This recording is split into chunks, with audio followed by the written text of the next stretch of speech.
I want to start this episode somewhere solid. I want to start with discussing what happens after you've made that decision. And I'm going to start by sharing with you a story about someone that was one of my clients at one point, and this benchmark that they reached and the way that it plays into this moment after the decision. One of my clients, not too long ago, he finalized his divorce. And when I started working with him, he wasn't broken. He wasn't clueless. You know, he was very, very capable. He was just plagued by indecision. And on one hand of things, he knew his marriage was over. There had been conflict and destruction enough throughout the time that they were together that he just knew. He had that knowingness inside of him. He knew it wasn't coming back. But he just felt paralyzed about doing something about it. Simply put, he refused to choose. He just got stuck in that place of indecision. And so what happened is he hovered. He just kind of lingered there. And that hovering, it did something to him. His energy dropped. He started experiencing a lot of depression type symptoms. All of a sudden, what was normally something that he was very confident in, his confidence waned. He stopped feeling motivated to do the things that he used to find joy in. And basically, he was leaking power. Like every single day, he didn't decide. He was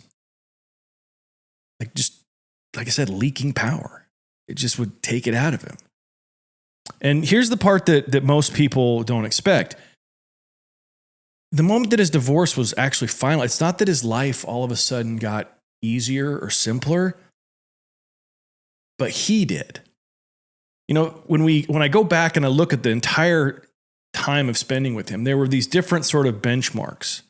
Whereas he got more clear about a decision, and then he would make it. And then he would analyze the resistance that he was feeling to make another decision, and so on and so forth. His confidence started returning, and now we're basically at the end of it. And he has a whole post-divorce life now that he has to deal with, but he's different. He's different. I don't know how to explain it. Like his energy's different. His posture changes when you look at him. His voice is different. He's more certain in the way that he speaks to himself, about himself, to others. It's as if his energy returned. And let me make sure I'm clear about something. This had nothing to do with the outcome. This had nothing to do with him actually getting the divorce. This was a result because he made a choice and he took action. He followed through with it. And that's what we're going to be talking about today. My name is Bryce Prescott, and you are listening to The Lab. And today we're going to be talking about the power of decision and the hidden cost of delaying that decision. See, when people come to me, either for podcast consulting or for coaching, and they say things to me like, I just don't feel motivated. I feel kind of depressed. I'm stuck. When they're sharing their confusion with me, I don't hear depression or confusion or feeling stuck or lack of motivation. What I hear is that they're hesitating. There's something that's going on in their life that they know needs to change. They know that they need to make that change and that something needs to happen. And if you strip everything away, they basically just don't want to have to choose that yet. And that is that creates a very specific set of symptoms. And we've kind of talked about them a little bit. Low energy, they feel irritability, their ambition goes away. They start to feel resentment toward the people in their lives, to think to themselves that they resent their own life. And then on the flip side, the way that people interact with them is people start to think there's something going on.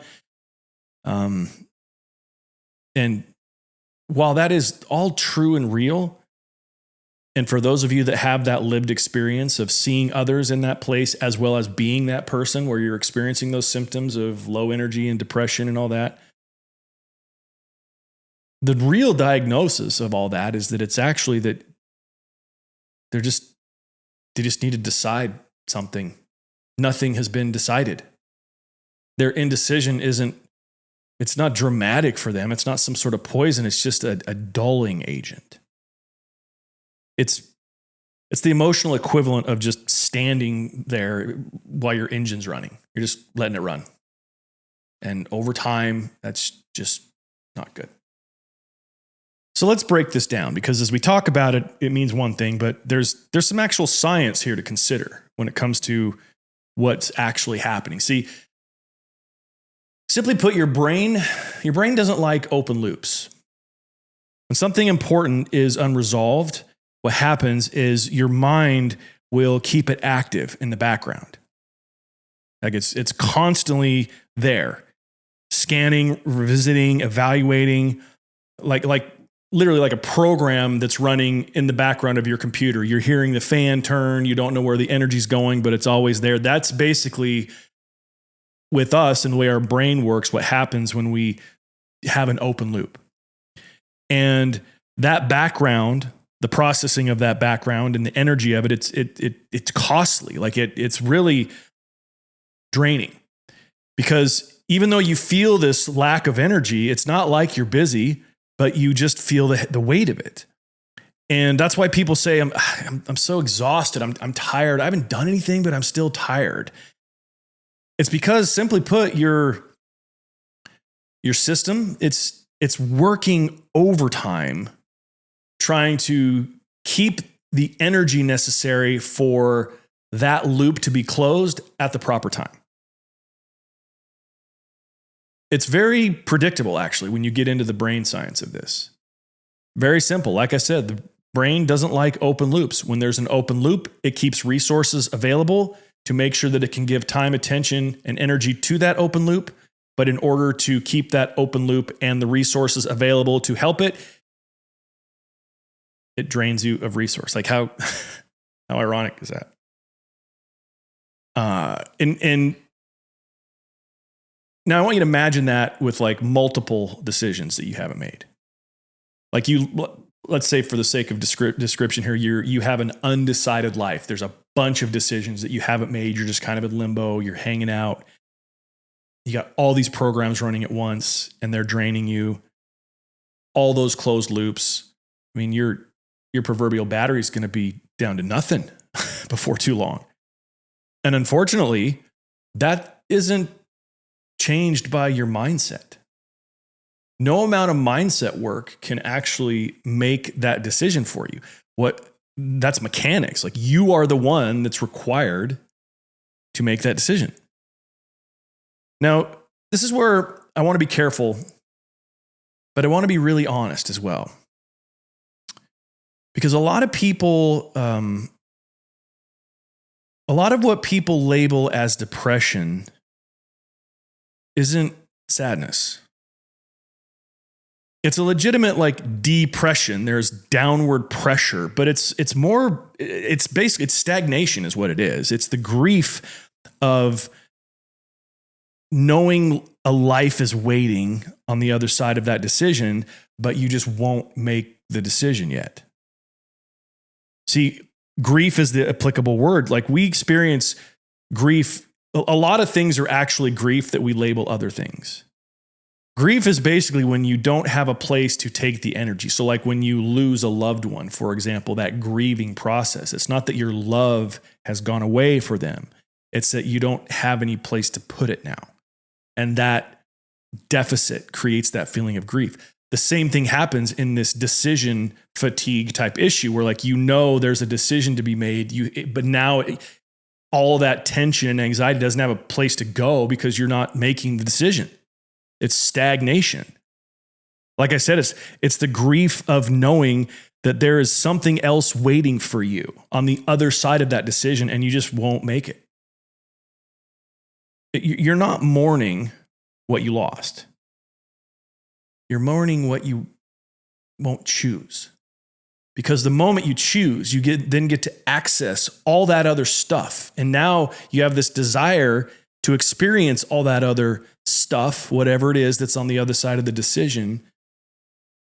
But similar in the grief of a loved one, there's no place for this energy to go. So it just sits there like still water. And it's not good. Your nervous system equates that to powerlessness. And that's why you experience all that, because there's all of this inner resource, attention, thoughts, rumination running in the background, depleting you. And in that powerlessness, that's why it shuts down your motivation. And that's why your emotions get weird. And that's what makes you numb, actually. Now, I want to make sure something's clear. It's not because you're broken. It's that you're just in the middle. You're just in this place of stalling between two lives. The one you have now and the one that you won't choose.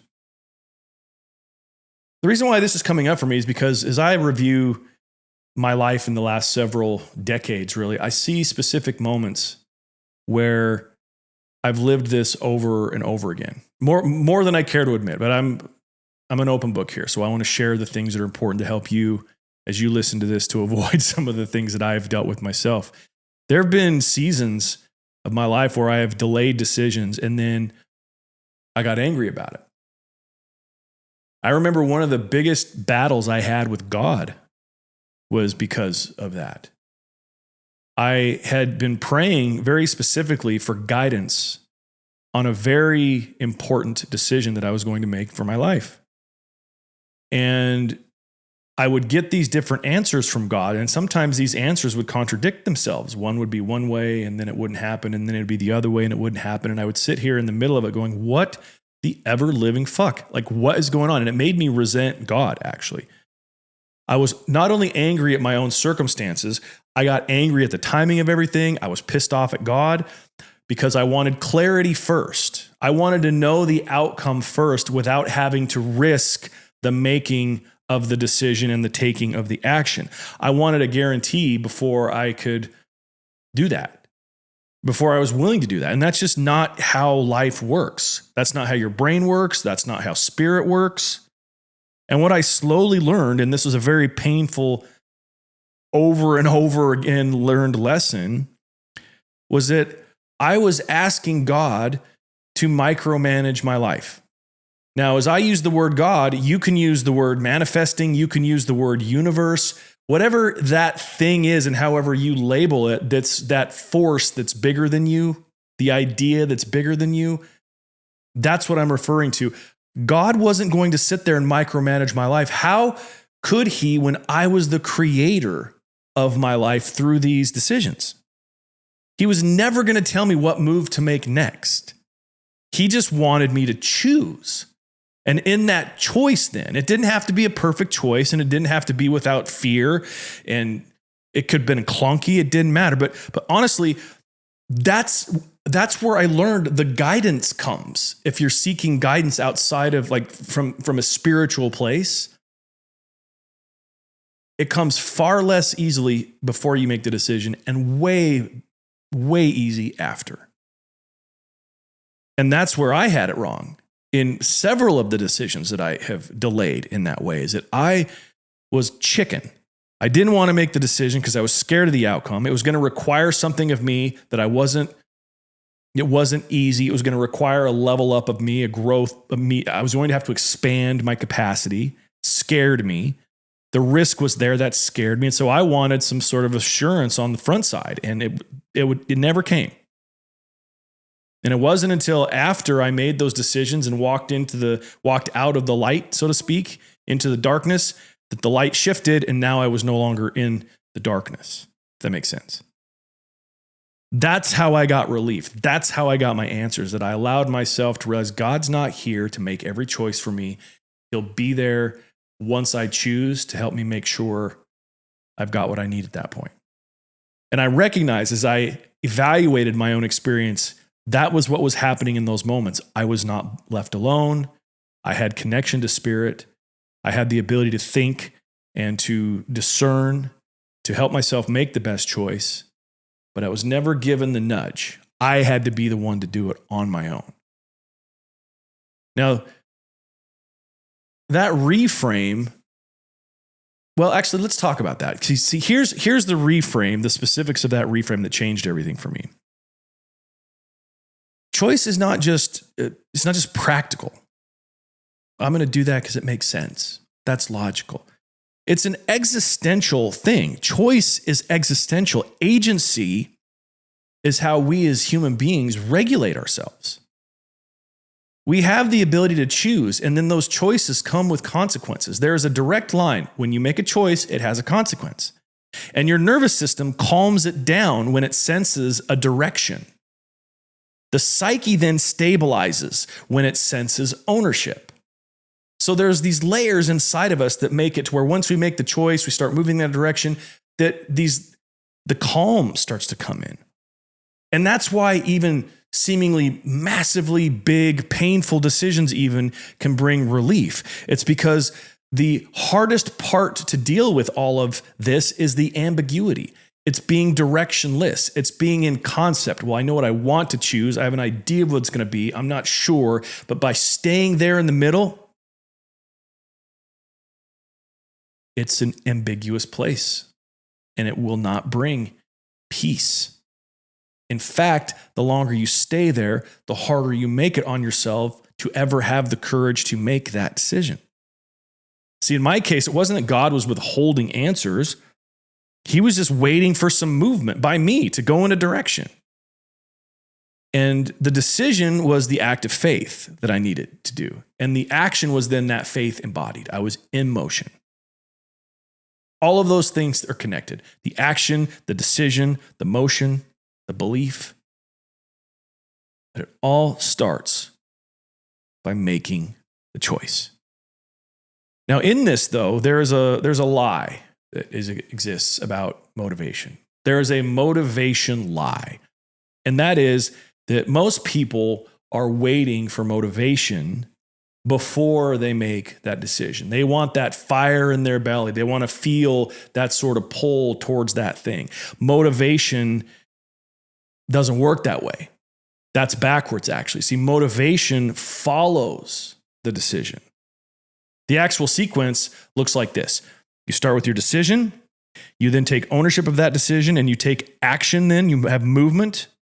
The movement then sparks energy because you're in motion and you're doing the thing to which you felt was best anyway.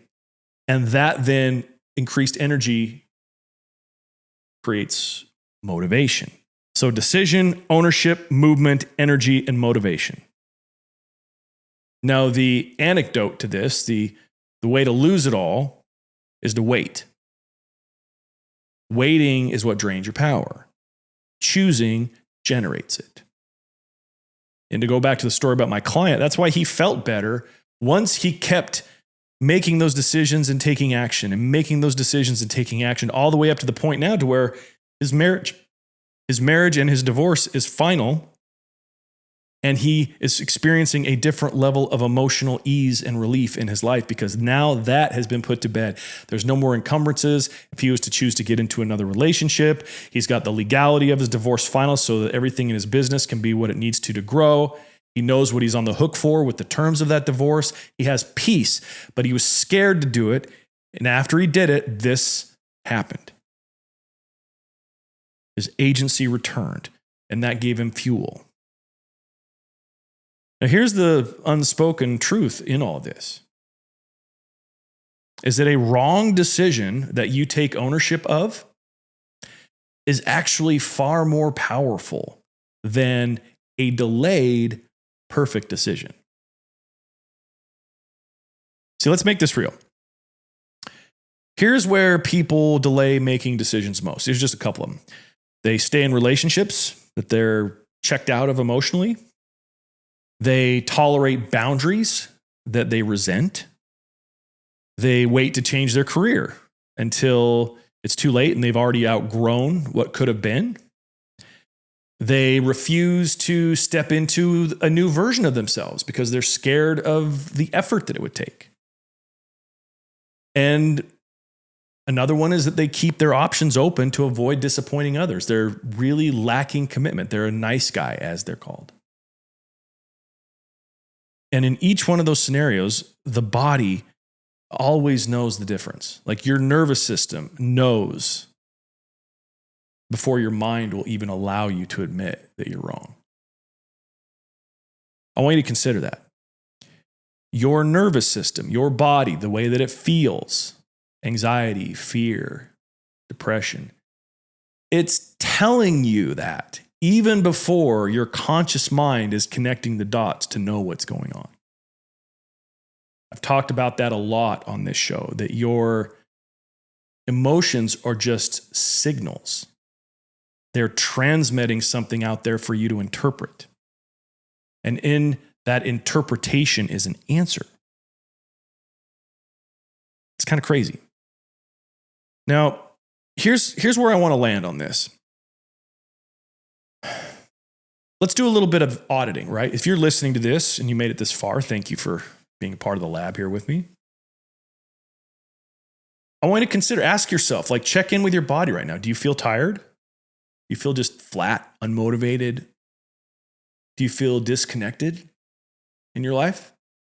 Like it's just not working?